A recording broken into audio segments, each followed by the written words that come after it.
What is up, everybody? Welcome to the Live Connection podcast. I don't know about you guys, but I'm feeling 22. 22, like the number of this episode. Today on the podcast, we've got Matt, we got Erik, we got Jack, we got Peter, and we have Jarrod on the helm doing the chat and stuff. Grayden is also present in the room eating a delicious burrito, but due to the fact that he's off mic and camera and eating a delicious burrito, we will not acknowledge him for the duration of the stream. Wow, when you say it like that. Oh, man. How's everybody doing, guys? How was your Sunday today? Oh, man, I didn't really get up too much. I kind of slept in and then just hung out. Now I'm here. What time did you sleep in till, Jack? I slept in till kind of like 9, 10, so kind of pretty normal for me. Yeah. And then I just kind of lounged around all day. I was hoping you were going to say you slept until noon, and then I was going to go on a rant about how I so badly wish I could have slept until noon today. No. What time did you wake up, Matt? I woke up at 8:30, and then I realized that I didn't need that much time to get ready for work, and I went back to sleep and woke up at 9:20. But I needed every ounce of sleep that I could get because I was very tired. I was not functioning at full capacity at work today.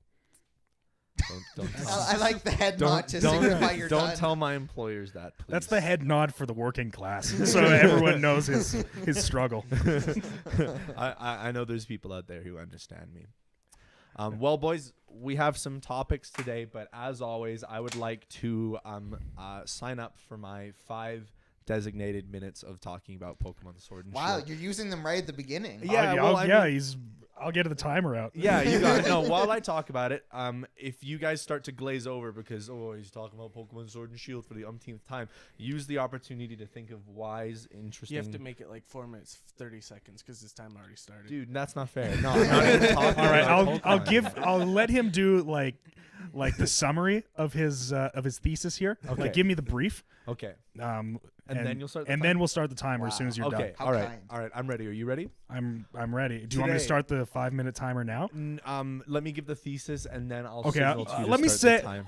I'll say you've got 30 seconds to do your summary, and then your 5 minutes starts. I'm going to set the timer for 5 minutes 30 seconds. Okay. Here we go. It's begun.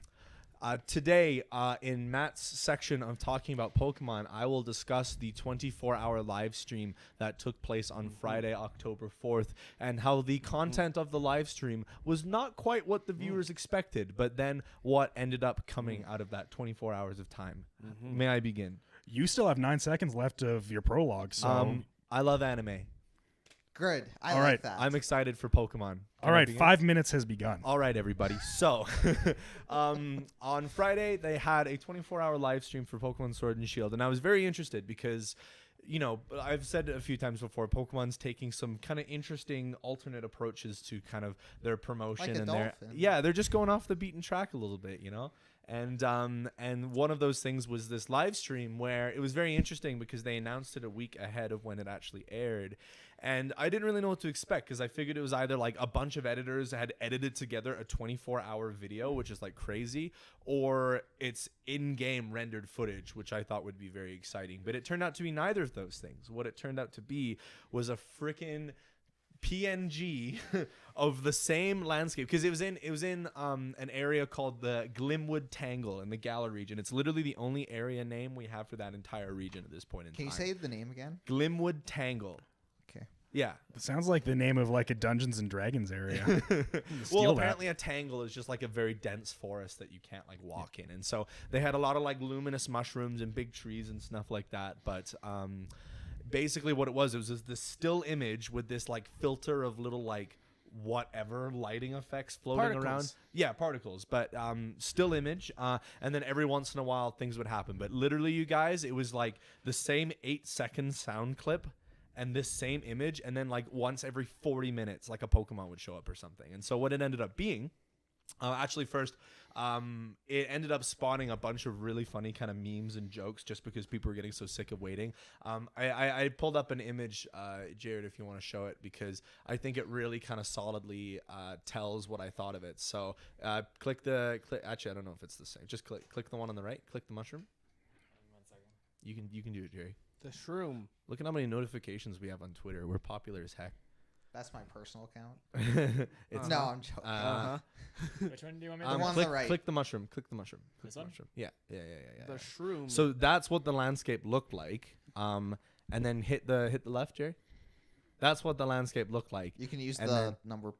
That's too late. arrows. And this is pretty much what I think everyone was expecting it to look like. You would think a deep, untraveled forest in the game would have more than just one Pokemon showing up briefly every 40 minutes. But it seems like the primary purpose of the stream was to announce, and Jerry, open a new tab and type what I'm about to say into the search bar so people can see what it looks like. That Geodude's about to kill. I'm that glad shit. I'm not I was on about to that. say that Geodude is manhandling. that. Which is weird because I know Geodude can levitate just because they didn't want to make him Magnets. on the ground. Yeah, I guess so. They basically used the stream as a long-winded way to announce Galarian Ponyta. Galarian Ponyta. Start over. Galarian. Glenn. Oh, this is cutting into my 5 minutes. What do you at? I'm so happy I'm not at the computer this time around. Just type Ponyta. Ponyta. Ponyta. Ponyta. Ponyta and Ponyta. There it is, everyone. yeah, no, that's not it. That's regular Ponyta. It says Ponyta right Look there. at no. Go hit open images. Open images. Open images. Open images.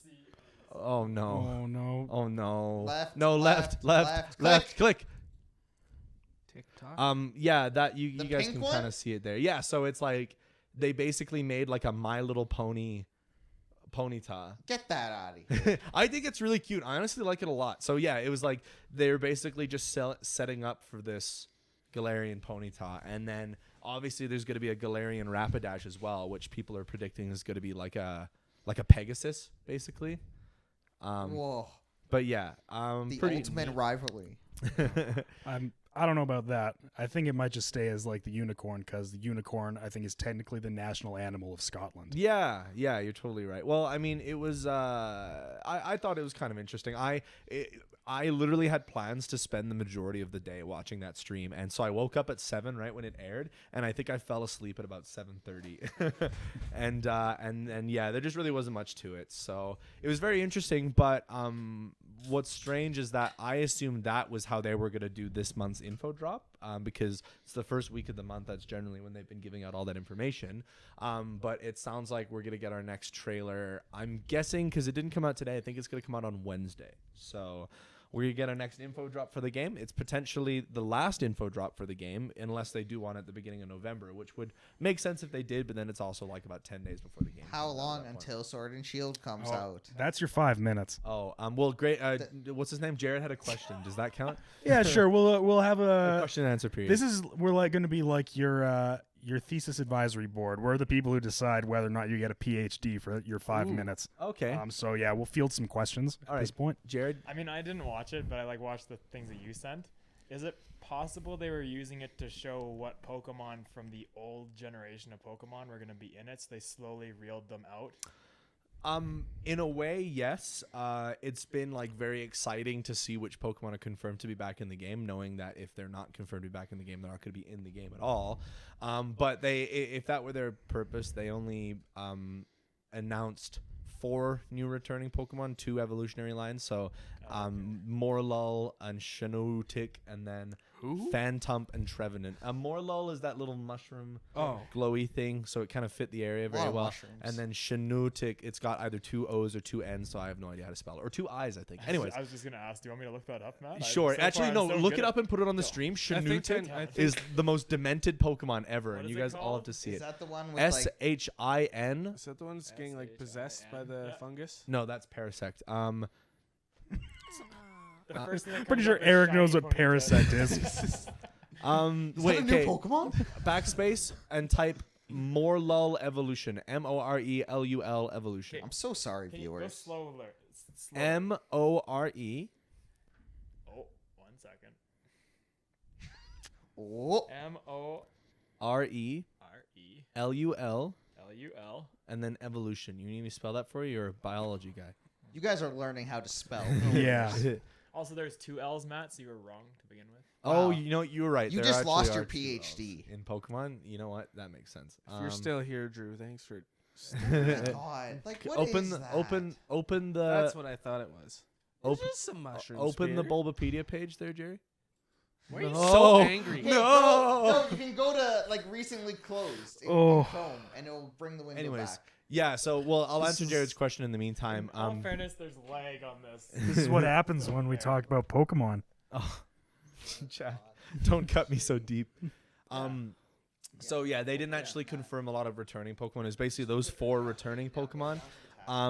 There's a Pokemon that we've already known is in the game because it showed up in the E3 demo named Impidimp. So as far as like being officially shown, yeah, it's a little weird. As far as being like officially shown by Pokemon goes, that was pretty much its first reveal. And then of course there was the Galarian Ponyta as well. So that's Morlul, and Morlul evolves. Hit where it says the right there, like where it says Shinutik. Yeah, up a little bit. Go up a little bit. Go up. Oh yeah, no, you're totally click that. Click that schnip. Look at him. Look at him. Pretty cool that they put the Hollow Knight mushrooms into Pokemon. Dude, yeah, that looks like something you'd buy drugs from. Yeah, Oh, that is the drugs. it's a pretty frightening Pokemon. I like it. Grayden said That is something about just sneezing not on a piece true. of paper and creating a Pokemon. Well, So how do you feel about all these recent new designs of Pokemon? There's no bad Pokemon. I don't know if I'd agree with that. Yeah, they're hit or miss. I feel like these days, since they started not putting that many new Pokemon in the game from Gen 6, I find the designs are either really, really good or not good at all. Like, it's a complete hit or miss. And you could argue that started in Gen 5 as well, considering they put so many Pokemon in that game that it was like some of the designs nailed it and other ones were just pretty garbage. So I guess they never miss, huh? Any other questions that I can answer for in the Pokemon universe? Did humans evolve from ape Pokemon? Were we once in a Pokemon? Yeah, a human ball? Actually, There's something where they're like humans and Pokemon used to like bang or something. Yeah. Really? Yeah. What? So it's canon? Yeah. So Pokemon Diamond and Pearl, because they introduced like the beings that created the Pokemon universe in that game. By doing that, they gave out like a lot of lore about like the background of the world. And so apparently, I think the way that they kind of put it is that humans were like once a Pokemon in and of themselves, and they were able to like intermate with Pokemon, but then it sounds like over time it turned into like the kind of relationship that humans and Pokemon have, where it's like they're like allies, etc. New Pokemon creepypasta. Yes, fellas, if you had to fuck a Pokemon, which one are you picking? Gardevoir. No, Lopunny. I wish I didn't say anything. I didn't say Oh, you outed yourself. No, Yeah, that's part of the problem. That's part of the problem. You know, look. Okay, I'd let Rayquaza fucking ravage. I was thinking Rayquaza as well, but I was thinking, Feebas has some major DSLs. What about Dunsparce? Same with Magikarp. Magikarp's got some Splash. I just want to give a disclaimer. I'm not sexually attracted to Pokemon in any capacity. It's just that those 2 Pokemon are the most like humanoid female looking. What Pokemon, about Jinx? To the point where Jinx is literally designed to be a humanoid female looking Pokemon, but it does not do a very good job. They have a teacup Pokemon. Pokemon now. Machoke? Ooh. What about a female Metagross? I asked about we Jinx. already talked about What about Mr. Mime? Mr. Mime, the 2 worst Pokemon, Jinx and Mr. Mime. Yeah, they're so creepy. What about Jigglypuff? That's the Pokemon you fuck if you want to go to prison. yeah, I'd let Jigglypuff put me to sleep. Actually, did you Mewtwo. not hear what Jack just said? Mewtwo is my Mewtwo is the one. You like the That's ball too much I like power. the tail. Mewtwo I thought you wouldn't meant even the need ball to do thing. anything. Oh, yeah. Just be in your head. It's a little bit extra like expansion. Yeah, I want Mewtwo to telekinetically fondle me. Boy. I really never know where the podcast is going to go. I want Mewtwo to force choke You know, me. it's great that people have been asking for the Diamond and Pearl remakes so we can get those sweet Pokemon fucking action back in the universe. That raises a very interesting question on whether or not they're going to put that back into the game. Because, like, they do sometimes update, like, the lore or the story when they do that. Like, they just retcon stuff because, like, that was stupid. Yeah. How'd you do that? How'd you do that? What just happened, what's going fellas? on, Unprofessional. Unprofessional. Dude, that's so funny. That's happened to me before where, like, okay, so get this. Peter's the guy that, like, runs, like, all of this snip, right? Peter's the guy who, like... It's a thing. Peter is the guy. Peter is responsible mostly for like all of this, and the rest of us just kind of contributed a bit as well. I looked at YouTube tutorials and I built this place. Peter is the guy, right? But it's so funny that like Peter is like the guy, right? Peter is the respected tech guy. Who is Peter? Peter was Is showing he me the guy. I don't know which direction this is. Peter was showing me how to edit something in Adobe Premiere Pro, like when I just took up editing, and I ripple deleted. Jarrod, get this. And you too. Why don't you explain what that is for people who don't know? A ripple delete is it. Let's say you're editing some footage. You cut a clip at a certain place because you want to remove something. You select the clip that's been cut out and separated and delete it. So then you have this big gap in between them. But if you right click the gap and select ripple delete, it'll carry everything in the whole sequence all the way over to that point. So what Matt just said is it deletes the space in between two clips. You can also do it without deleting the clip first. You just ripple delete from the get-go. And it also doesn't work if there's a clip that hasn't been cut. Yeah. Editing So podcast. literally I ripple deleted something on the stream and Peter like puts his head in his hands and just walks away for a second. I'm like, dude, what's up? And he's like, I didn't know you could do that. I've been selecting the entire video and dragging it over the entire time. And I was just like, it's such a weird dichotomy because from like he's the guy who's been teaching me a bunch of stuff how to edit, but then at that point I felt the need to like ask him about all these other things to make sure he knew how to do them. Because I was like, hey, did you know you could do this? I didn't have any basics training. I just went. Just figured it out. So if I didn't, I just glossed over it, I guess.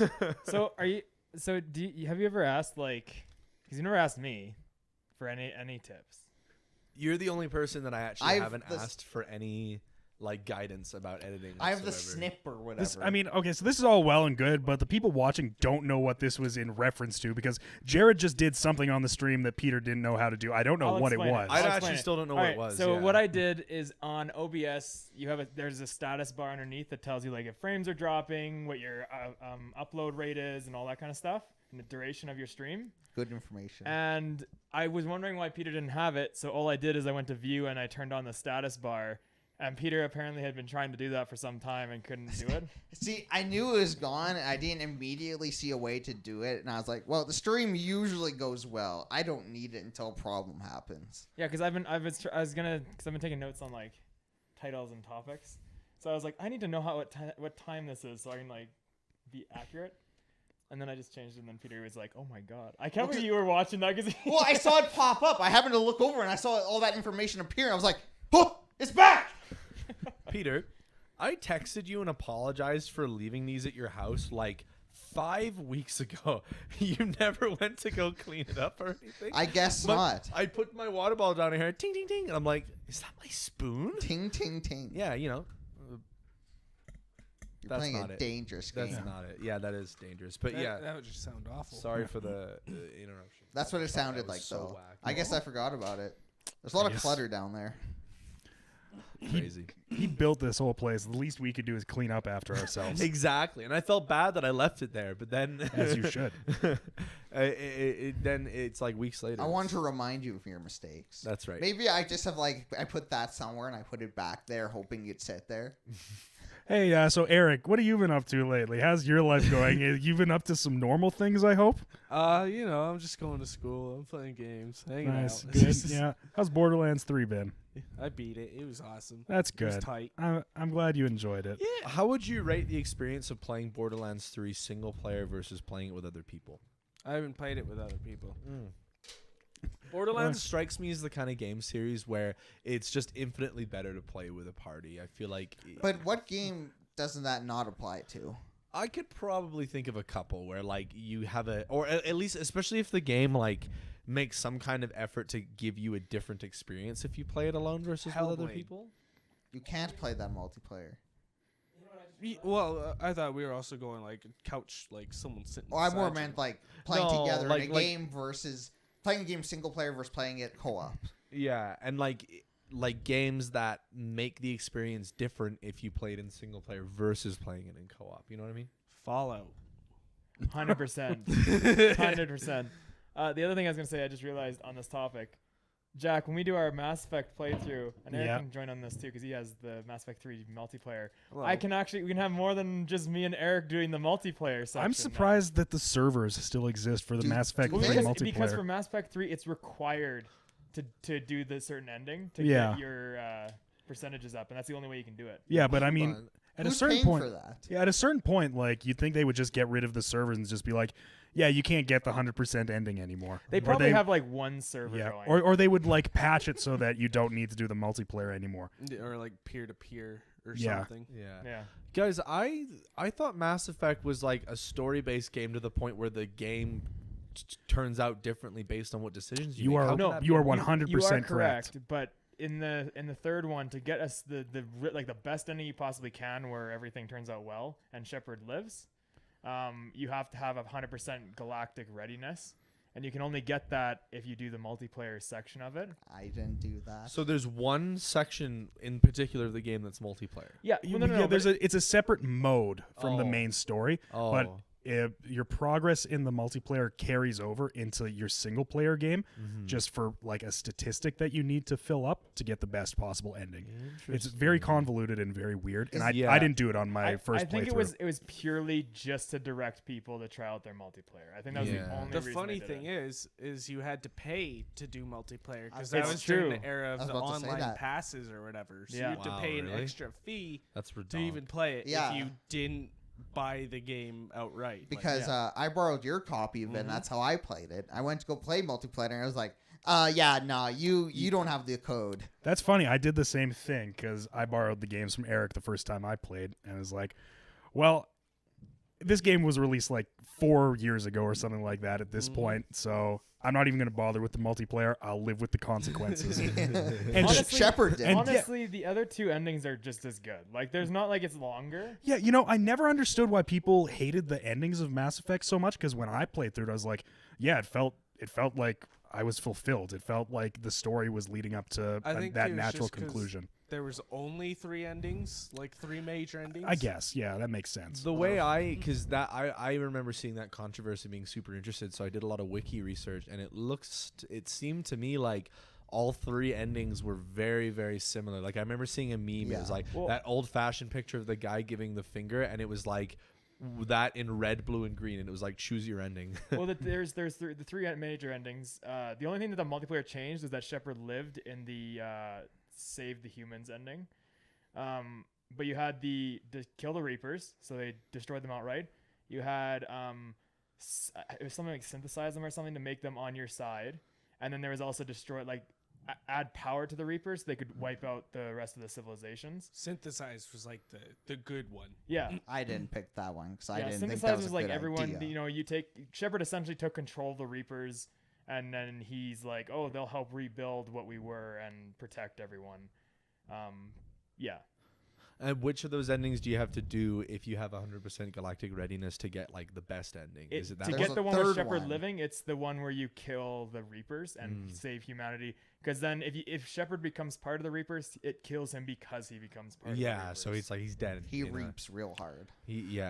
What you have to understand about Mass Effect is that it's not so much about like the journey's end. The great thing about Mass Effect is everything that happens in between, all the great character moments and the amazing story that's crafted, in between like these big overarching plot goals. It's really a game about, doing your side quests with all of your crewmates and really getting to love the characters, which I did. I don't think there was a single character in Mass Effect that I didn't like.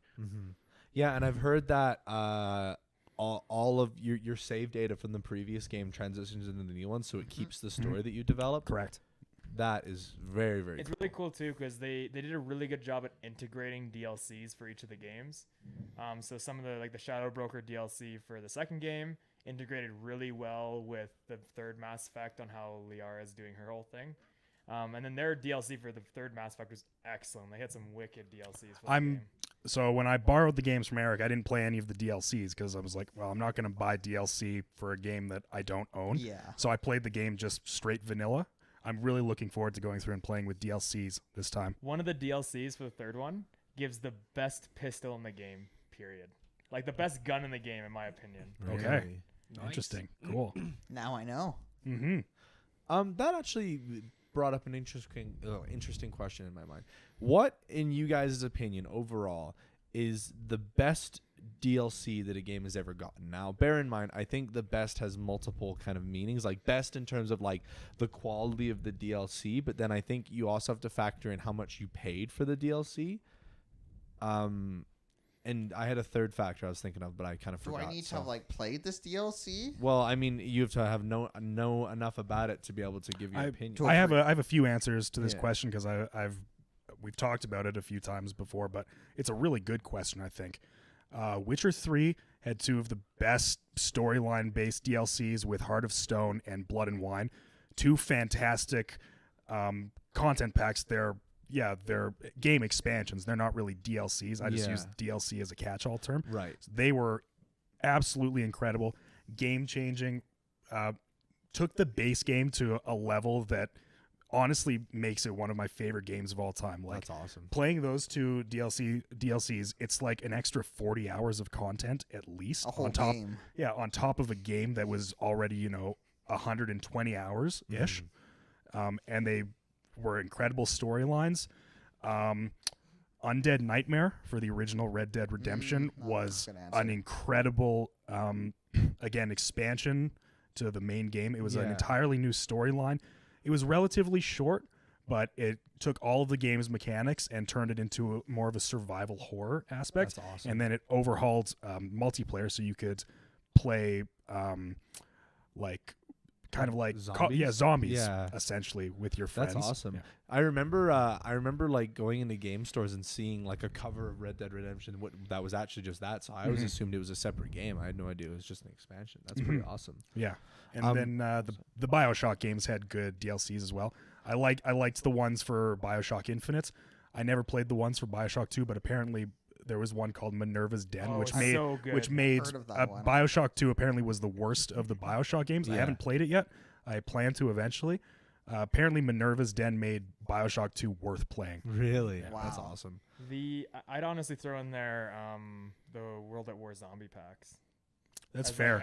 I would agree with that. Just for pure value into time of playing it, I'd say those would be at least up there. Yeah, considering how much it expands the mode too, because I never got any of the World at War DLC at all, which meant that you literally just have the one level to play on. And then I remember seeing footage of the World at War DLC, and this guy's switching between 3 weapons, and one's this like giant electric cannon. I'm like, what? It was crazy. Yeah, Doris was like, it was so simple in terms of what you get for your money, but I sunk like over 100 hours into playing zombies on that map. I'd be really curious to see some analytics for those DLCs matched up against other ones. Like I know it's a Call of Duty game, so automatically I feel like they'd get a boost. Yeah. But I'd just be curious to see I bet the info's out there. Yeah. And you also have to remember back then they bundled the zombies maps with like 4 new multiplayer maps every time that they released it. So you got new multiplayer content as well. I think they're still doing that, honestly. I think they are. Yeah. So that's interesting because it sounds like Jack gave his list, and I noticed that like kind of Grayden and Jarrod were like nodding in agreement with that one, and it sounds like the most valuable DLC you can get is ones for like story-based single player or single and multiplayer games. Like I have an answer. Okay, I'll get there. Like all Destiny of my, 2 doesn't count, Peter. Yeah. Well, I mean, remember one thing I wanted to tell people to take into consideration is the money, right? Like, I'm interested to hear how much those expansions for the games you talked about cost. I was gonna say like all that I could really think of are just like Nintendo games for the most part. Like, and Nintendo does a lot of, what's your problem, man? I can't help that I play almost exclusively Nintendo games. Anyways, because I remember like you saying years ago, I remember exactly the word you described it. All of the DLC that they did for Smash 4 was criminal because they charged so much for each individual piece of content that if you wanted even all of the characters, you were paying like the amount of DLC that I bought for that game probably cost more than the game itself, especially since you had to pay a bit more if you wanted the content for 3DS and Wii U versions of the game. Oh, so that's like why. yeah, and so yeah, like that Ultimate was crazy. has handled it way better. Yeah, exactly. And pass. like whenever like the season passes are the ones that I pretty much exclusively think of for Nintendo games, like Mario Kart 8, Hyrule Warriors, Breath of the Wild, and Smash Ultimate. They all do a coverall season pass, which gives you all of the DLC packs. Can you even buy the pack 1 and pack 2 individually for Breath of the Wild? I think you buy the one expansion pass and it just gives all of it. I think so. Yeah. Breath of the Wild, like I think there should have been more, but they took all their ideas for Breath of the Wild DLC and just made it a separate game, which I'm not complaining about at all because it means they can take it way further. But like all of the other games like Mario Kart, Hyrule Warriors, and Smash, it's like you buy a season pass and you get just more characters basically. And like for fighting games, that's huge because that's how fighting games have a life that goes beyond the release and then some. That is right? the content. Like, yeah, exactly. What were you saying? I would like to throw in the Star Wars Old Republic DLCs. That's for like Xbox, right? No, or is Star that Wars The Old Republic is the big MMO. Yeah. Oh, right. But I'd like to throw them in there for the running because the base game itself is meh. A lot of the DLC they threw in for the different classes is top tier DLC. Sweet. I never knew you played that game. Yeah, I played a lot. I have two groups that I'm a part of and I have two really high level Sith Lords. That's awesome. Jared keeps trying to get us to play. I do. That actually sounds sick. It looks like a really good game. It's fun. It's a lot of fun. The issue with it is if you don't like you can play for free, like completely free, but if you don't pay for like the monthly subscription, it is pretty hard to do a lot of the fun stuff in it, which is unfortunate because it's a really good game, but they have to make money somehow. Yeah, it isn't free. You gotta pay for a product worth paying for, right? But yeah, the DLC is phenomenal for it. Like and again, it's a BioWare game, so it's all choice based shit. So it's really cool that way. Like you can, even if you're like a Sith Lord, you can kind of be more of like a light side Sith Lord, or you can go completely dark. I mean, you had Sith that were more Sith because they didn't agree with like the Jedi Council's rules. Like not so much that they were like they're just people. Angsty teenagers. Yeah, essentially, yeah. And but I mean, the Jedi's Vader. Were also kind of. That's like a. Anyway. For another time. Okay. I'm interested to hear how much of the DLC packs you talked about cost, and then you tell me. Yeah, I don't remember off the top of my head. I know for Witcher, I think Hearts of Stone was maybe around 20. I think Blood and Wine was more than that. Do you remember, Grayden? Yeah. Okay. So something like that, but.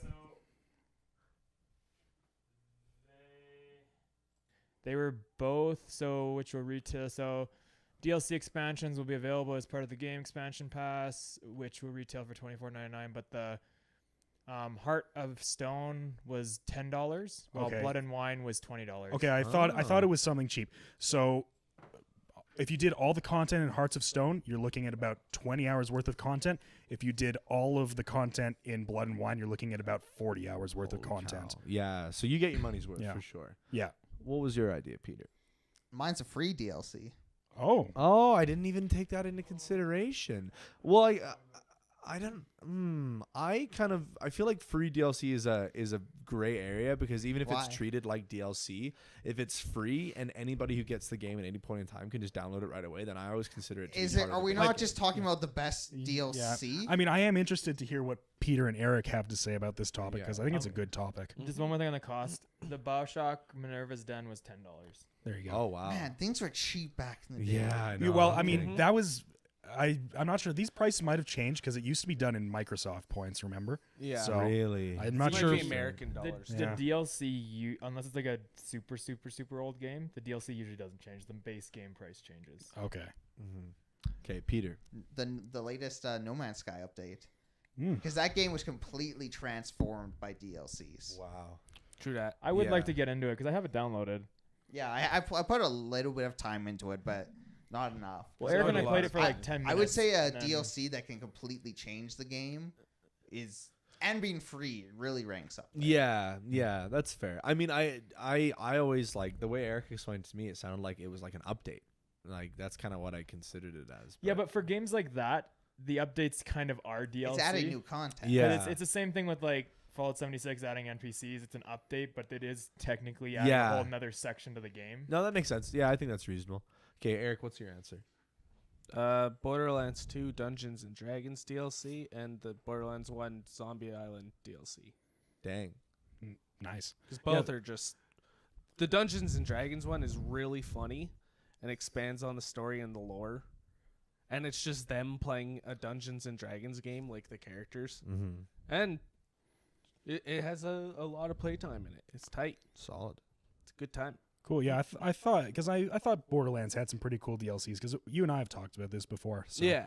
I thought you might say something like that, which is cool because games like that, they could easily just release a first-person shooter and then not do anything for it. Yeah. Especially one that's more story-based. But it's cool that they always add that in. Are we expecting to get some for Borderlands 3 at some point? Well, there's a season pass on like a gold edition. Like I think it's like guaranteed that there is. I just don't think it's. I think they're gonna kind of do the same like 4 DLC packs like they've done for the past 2-3 games. For sure.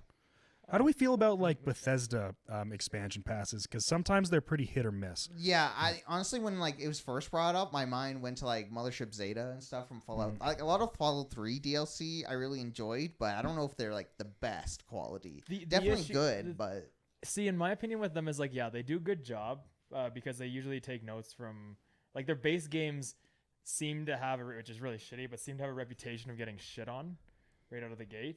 They are pretty buggy.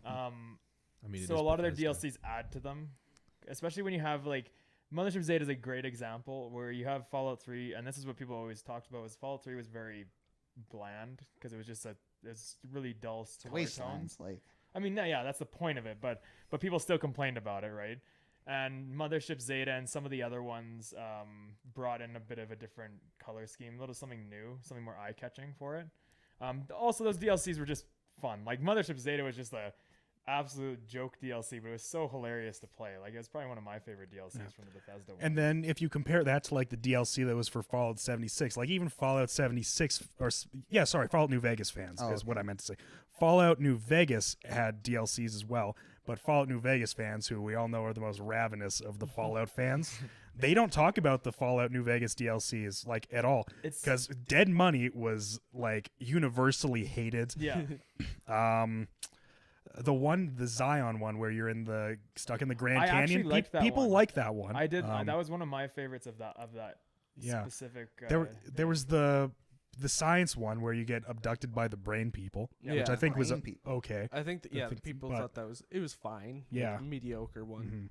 Mm-hmm. I liked some of the ones in Fallout 4. I liked Far Harbor. It was great. I thought Far Harbor was actually pretty good. It was like not incredible, but it was fun. Yeah, it kind of helped me continue playing Fallout 4 for a while. Never finished the Nuka World one, but I thought it was pretty zany and kind of interesting. At that point, I just put so much time into Fallout 4. I was like, why bother? And actually, Skyrim, I liked Skyrim's DLCs a lot. Going to Morrowind, right? I think. Yeah, because you go to I can't remember what the island is called, but it was in the original Morrowind game. There's an expansion for it as well. Yeah, isn't there like a vampire DLC? The Dawnguard. A lot of people disliked Dawnguard. Yeah, I thought it was fun. I liked Dawnguard. I like that it added that aspect of like becoming a werewolf that you could control, not just like getting messed over by it. Yeah. Also the vampire end of that as well. It was kind of cool to do. Like I played it a couple times and did the opposite. So I did the vampire. Solstheim. The island's name was Solstheim. Yeah, there you go. That was actually a good one. I didn't know. Yeah, Dragonborn was the name of that one. Was cool. Yeah, I think it's time to play Skyrim. But I like DLCs that either do good exposition, like clear some stuff up that you didn't know, or that add something unique, but that was kind of talked about, but wasn't like kind of gone in depth on. Like hinted at, sort of. Yeah. So like, I mean, a lot of Fallout's Bethesda's good with this with their stuff. A lot of their DLCs are hinted at in the game. NPCs are coming. Yeah. Yeah. Not with maybe with exception to Fallout 76, but the rest of them, like in the game, you'll have little hints that if you pick up on, there's little themes that they kind of push towards for DLCs, and I think that's kind of neat. But I don't know. It's tough. I feel if you just throw DLC in there for the sake of a DLC, it's usually not very good. And Fallout 3, I never played to completion, but I always thought the DLCs in Fallout 3 looked interesting with like Liberty Prime and like the swamp people. Excellent. Yeah. Those were great ones. Like the Fallout 3 DLCs always looked super cool compared to like the New Vegas DLCs. Oh yeah. Can I throw another topic for discussion in terms of DLC? Yeah, please do. I want to hear your answer to this question as well. You actually, guys nailed on the head, Jack. I love or The Witcher. Excellent. Just excellent. Yes. Fallout, golf clap. Shovel Knight. Oh, that is a good answer. That is a good answer. All those expansions are free. Yeah, exactly. Yeah, not to mention, like, I bought Shovel Knight Treasure Trove right when I got my Switch, and then King of Cards and Showdown are just going to be, like, completely free on there. That's crazy. Yeah, because Spectre of Torment was free, and the other one was free. Plague of Sorrow or whatever it was called. Yeah.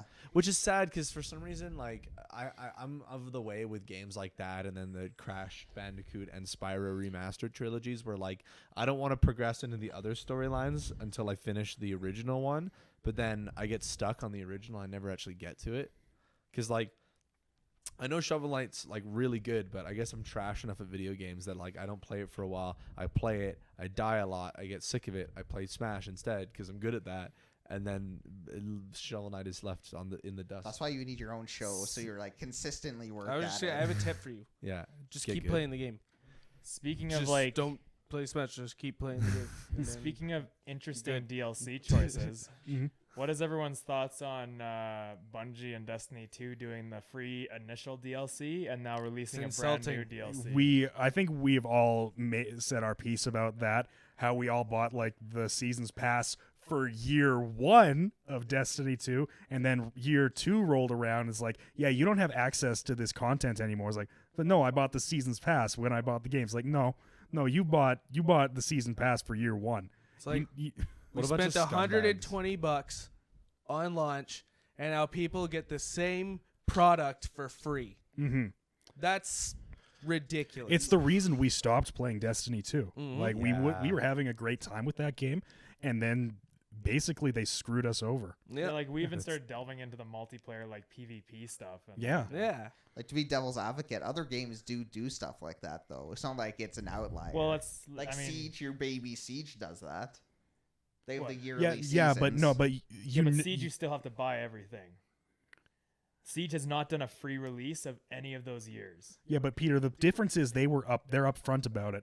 Bungie was not upfront about this. It blindsided us completely. I don't know if Bungie even planned that far ahead. Maybe they did, but based on like I do think it was Activision's fault, and now they've separated from Activision. But I do like in regards to Siege, yes, they do yearly things, but that's because it's a competitive game, so they're releasing new people. Well, even like WoW or something. That's also that's also like the point. Like that's what they've designed the game so everyone knows that's what to expect from them.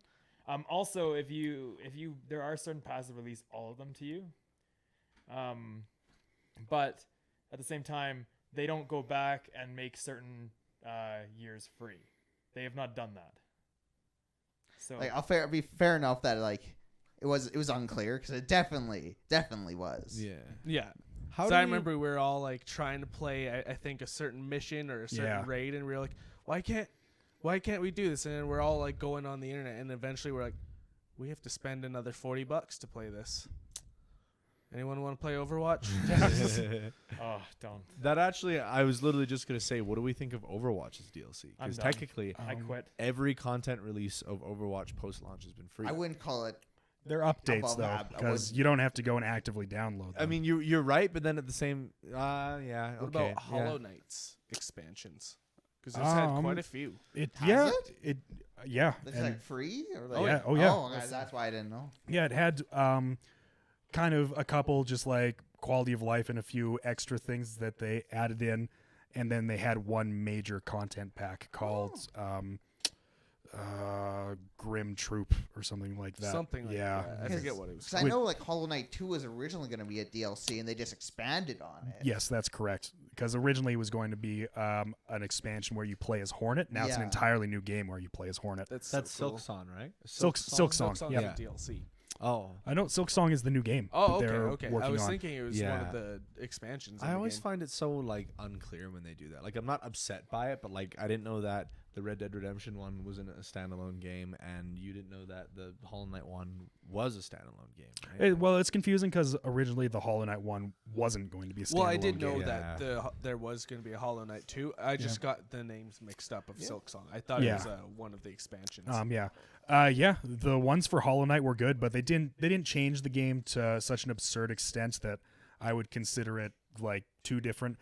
And by the time I got my hands on Hollow Knight when it was released on Switch, those like their first 3 expansions that were the Void Heart edition. Yeah, right? Void Heart. They just came naturally. So like all the side content was there for me. Just like a part of the game. So it's kind of difficult for me to discern.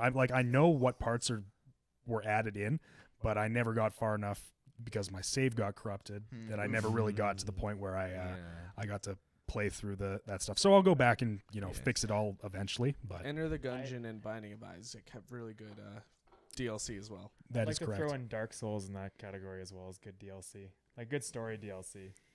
I mean, also good story if you if you can do your homework. Yeah. Ringed City when.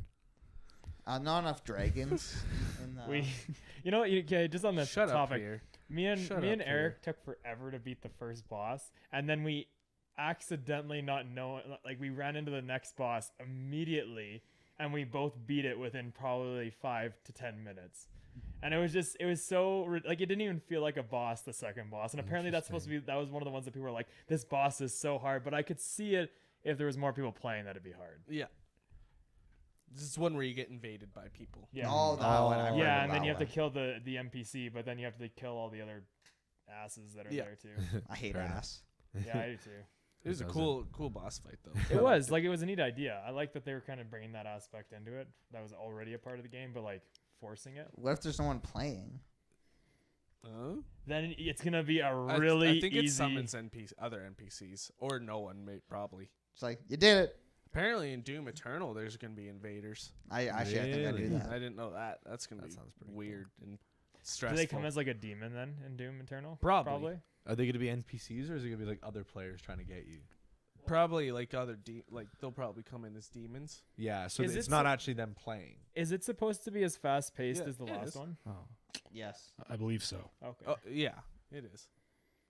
That wasn't like a thing that I didn't probably like. Faster. I was just curious in general if they were going, because I know some of the older Dooms were a little bit slower on that aspect. No, they were more horror-esque, whereas they've kind of gone away to that to more of just a shooter. I think they want it to be like a high octane type game. Like if you look at like the promotional footage and stuff, it seems like they want you to just tear through every level and just shoot people nonstop. Like Sonic with a shotgun. That would you mean Shadow the Hedgehog? No. Which was how I played the last Doom game, which I really enjoyed. Actually, I haven't beat it. I got like all the way through it and then stopped playing because something else grabbed my attention. I should go back and beat it. Like the Doom remaster? Yeah. It's really jarring though because I do the high octane stuff, like killing all the stuff. Then I scour the area really slowly looking for collectibles. Yeah. Throws off the entire like tone that the game is going from for. heavy guitars to like just silence as you jump around. Yeah, I have the same issue. I hear the lava bubbling in the background. It's like I want to kill something. Well, instead I'm looking for bobbleheads. All right, roll your eyes all you will, my friends, but I have to ask: will they do DLC for Pokemon Sword and Pokemon Shield? I know. Yeah, you have already used your time. Of course they will. Like, so here's the thing. Wouldn't that be unprecedented? They've never done it for any other Pokemon game. They've barely even updated Pokemon games after They hadn't launch. done it for Smash. Oh no, that's a lie. For a Zelda game before Breath of the Wild. Yeah, I mean you're not wrong. It's generally the issue with Pokemon is because they are yearly releases. Generally, Game Freak has to immediately start working on the next game before they. Once the current one's been published, which means that they don't actually take the time to do DLC. But considering the recent criticism, I personally would actually really like it if they made some post-launch content for Sword and Shield and then actually took a few years to do their next game. But you mean they release another region every 6 months or something like that, so you go back to Kanto, I don't want to see or something Kanto like that anymore. No. But as one of the biggest IPs in the world, I'd love to see Hoenn. I'd like to see Johto, Hoenn, Sinnoh, Anything but Kanto. Yeah, we literally just got to go to Kanto again. Seen Kanto like cool 83,000 times. It's enough. Yeah, but cool what DLC if you would be like Battle Frontier stuff? Yeah, you're absolutely right. I mean, they usually save that for. But later. like maybe incorporate if you're doing Battle Frontier, maybe incorporate like make the Battle Frontier so it's like you're versing other people, so someone's the top of that certain area. I don't know. Make it more interactive between people. Pokemon talk is supposed to be over. I will say I loved Battle Frontier. It's just after a certain point, I was like, "There's no point to doing this. Like, no, that's true. But you don't get anything from it." Yeah, that's fair. I liked it a lot, and I think if they made it more of a multiplayer aspect to it rather than just like a face an NPC, it could add something to it. What I think would be really cool for Sword and Shield, but that I know for a fact they're not going to do, is make it like a live service type of game, and basically make it so that every once in a while they introduce. They like add a few more Pokemon into max raid battles, which then makes them available in the games as well. That would be kind of a cool way to alleviate the whole. You're playing a very dangerous game. It's like injecting deadly drugs. Oh, it'll feel good, but you're gonna kill the body.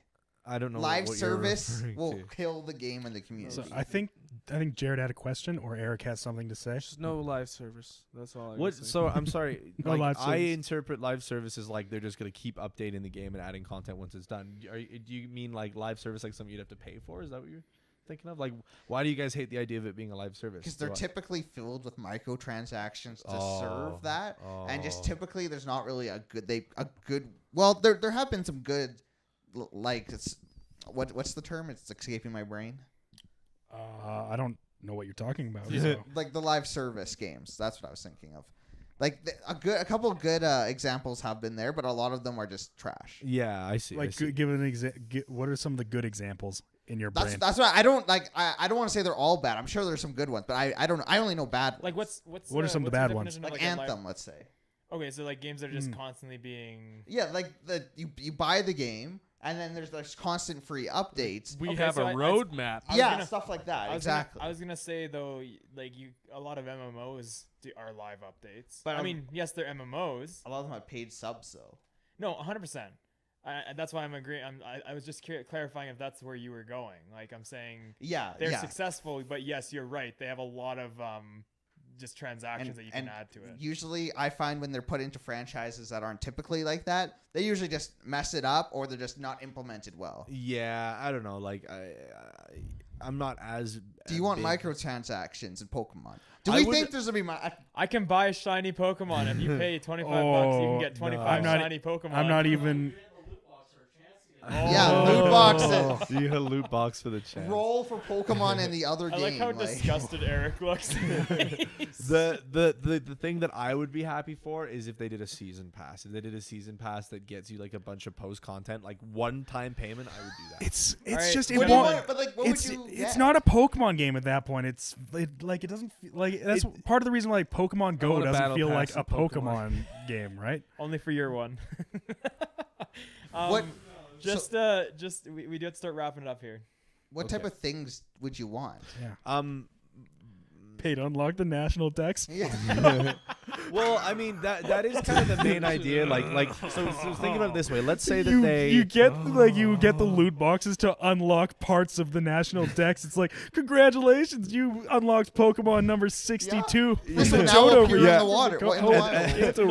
Only in the water. It doesn't matter if it's electric, water, in the wild. What I would like to see them do is season pass, and then they do a content release for each region that's focused on that. So let's say, not like I would be ecstatic if they did, but just for an easy example. So they do a Kanto region release. So it adds a bunch of Pokemon that weren't already programmed into the game, making them available in max raid battles, and makes it available to do max raid battles in the 5-star range for Mewtwo, Articuno, Zapdos, and Moltres. Like, that would be kind of cool. And then like did something like that for each region. Either that or Pokemon has always gotten flack because they always have these like 2 or 3 event Pokemon that are hidden at the end of every Pokedex that they introduce in each generation. And what they always do is just do like a giveaway, and you just get them, and they're at level 100, so you can't even really raise them or anything. But like if they added like a new story content that was focused around that Pokemon, that would be pretty cool. See, that would be cool. Yeah, it doesn't make sense that they haven't done that already. Like they barely